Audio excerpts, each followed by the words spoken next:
नमस्कार साथियों, आज की ये कहानी न सिर्फ हर एक भारतीय को सुननी चाहिए बल्कि जितना हो सके दूसरों के साथ में साझा भी जरूर करें। ये ऐतिहासिक घटना एक ऐसे गौरवशाली व्यक्ति की है जिसने भारत माँ का सिर हमेशा गर्व से ऊंचा किया।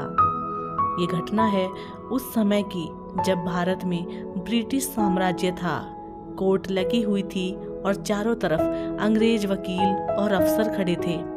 एक तरफ था अंग्रेज वकील जो भारत के 46 स्वतंत्रता संग्राम सेनानियों की फांसी के लिए गुहार लगा रहा था और दूसरी तरफ था भारतीय वकील जो उन स्वतंत्रता सेनानियों की आज़ादी के लिए अंग्रेज हुकूमत से लड़ रहा था। उन 46 स्वतंत्रता सेनानियों की फांसी लगभग तय थी, लेकिन फिर भी हिंदुस्तानी वकील अपनी पूरी कोशिश में लगा था ताकि वो सभी हिंदुस्तानियों को आज़ाद कर सके। उस भारतीय वकील ने कोर्ट में सभी सबूत दिए जिन पर अंग्रेजी हुकूमत विचार कर रही थी।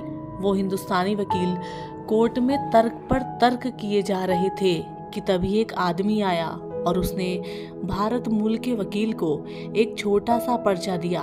उन्होंने उस पर्चे में जो लिखा था उसे पढ़ा और फिर फाड़कर फेंक दिया। जब उस हिंदुस्तानी वकील ने अपना तर्क खत्म किया तो कोर्ट में बैठे जज ने उस वकील से पूछा, उस कागज के पर्चे में क्या लिखा था? उस हिंदुस्तानी वकील ने कहा, जज साहब, मेरी पत्नी कई दिनों से हॉस्पिटल में बीमार थी। इस पर्चे में लिखा था कि वो अब इस दुनिया में नहीं रही। जज बड़ा हैरान हुआ और उन्होंने उस हिंदुस्तानी वकील को कहा, तो फिर तुम्हें उसी वक्त अपनी मृत पत्नी के पास जाना चाहिए था, तुमने बताया क्यों नहीं? उस हिंदुस्तानी वकील ने कहा, साहब, मेरी पत्नी तो अब इस दुनिया से चली गई, मैं अब तो उसे वापस नहीं ला सकता, लेकिन अगर मैं अपना तर्क छोड़कर चला जाता तो इन 46 लोगों की जान भी खतरे में पड़ जाती।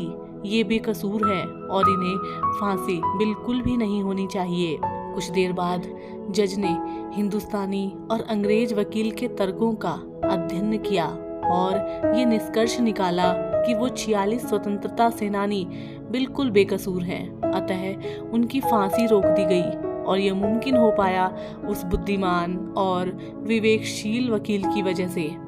क्या आप जानते हैं कि वह हिंदुस्तानी वकील कौन थे? वो थे सरदार वल्लभ भाई पटेल। जी हाँ, वही पटेल साहब जिन्हें हम भारत के लौह पुरुष के नाम से जानते हैं। उन्हीं की याद में स्टैचू ऑफ यूनिटी यानी एकता की मूर्त को गुजरात में स्थापित किया गया है। यह दुनिया की सबसे ऊंची मूर्ति है जिसकी लंबाई 182 मीटर है, लेकिन सरदार वल्लभ भाई जी की शख्सियत इससे कहीं ज्यादा है। नमन है ऐसे भारत के सपूतों को।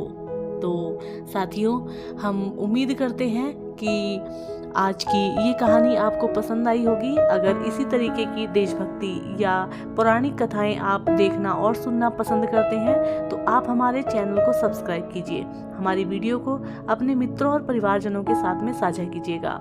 और यदि आप भारत माता के सच्चे भक्त हैं तो कमेंट में भारत माता की जय अवश्य लिखें। हम आपसे मिलेंगे कल एक और नई वीडियो के साथ। तब तक के लिए नमस्कार, जय हिंद, भारत माता की जय।